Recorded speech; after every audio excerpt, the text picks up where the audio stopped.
Today we're going to read the story of Paul Bunyan and the Popcorn Blizzard.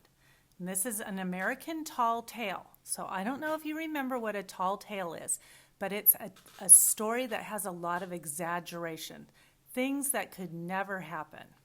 So I think the last one was the barefoot half-acre, the guy that would walk and every step would be a half acre. That was a tall tale.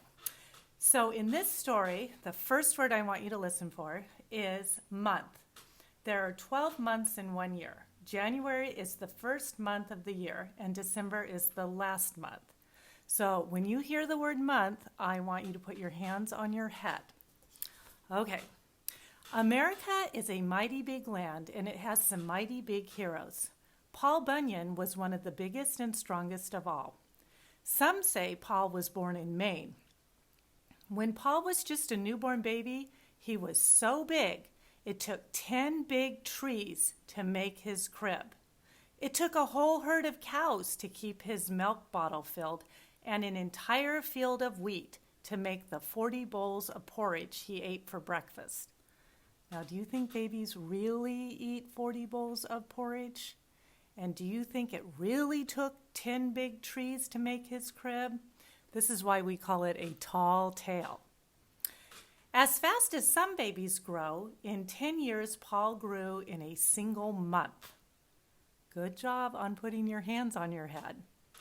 His mama had to use a wagon wheel for buttons on his shirt, and when he started to walk, he was so tall he could cover a whole mile in a single step. Okay, the next two words I want you to listen for are season and shiver. A season is the time of the year. Winter, spring, summer, and fall are the 4 seasons. Shiver. When you shiver, your whole body shakes or trembles. This can happen when you are very cold.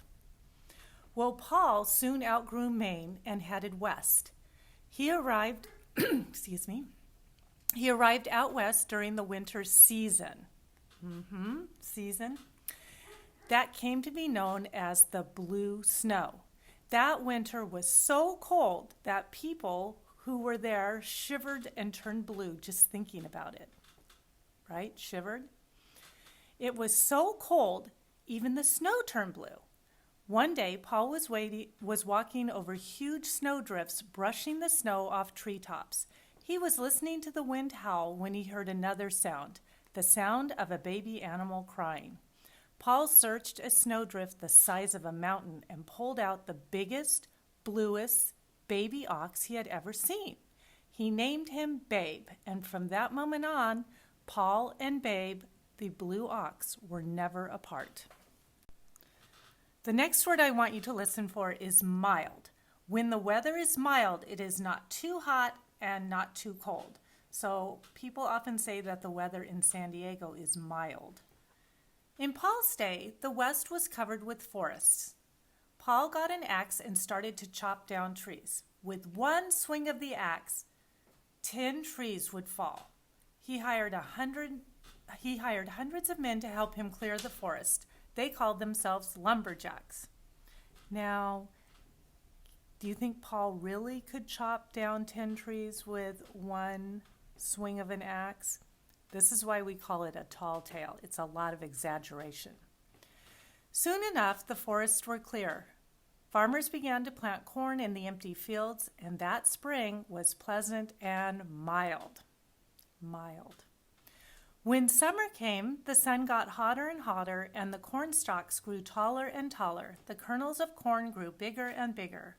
One day, the sun came up hotter than ever. When Paul went out, the lumberjacks rushed to him because Paul's shadow was the only shade for miles.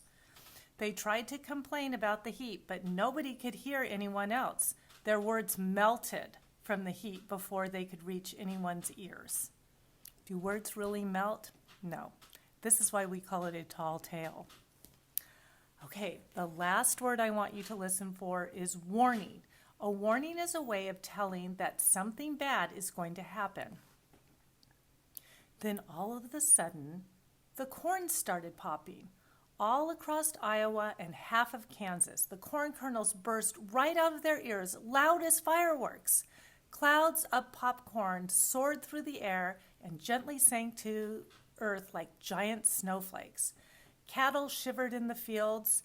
Thinking the popcorn was snow, Paul's lumberjacks made the same mistake. "A snowstorm! A snowstorm!" they shouted in warning. Warning. The lumberjacks ran inside to put their boots and gloves on and ran back out again. Then they went to work building snowmen. They made popcorn balls and had snowball fights, and they lay down and made angels in the drifts of popcorn. And somewhere in the middle of the popcorn blizzard, as it is later called, everyone forgot to bother about the heat.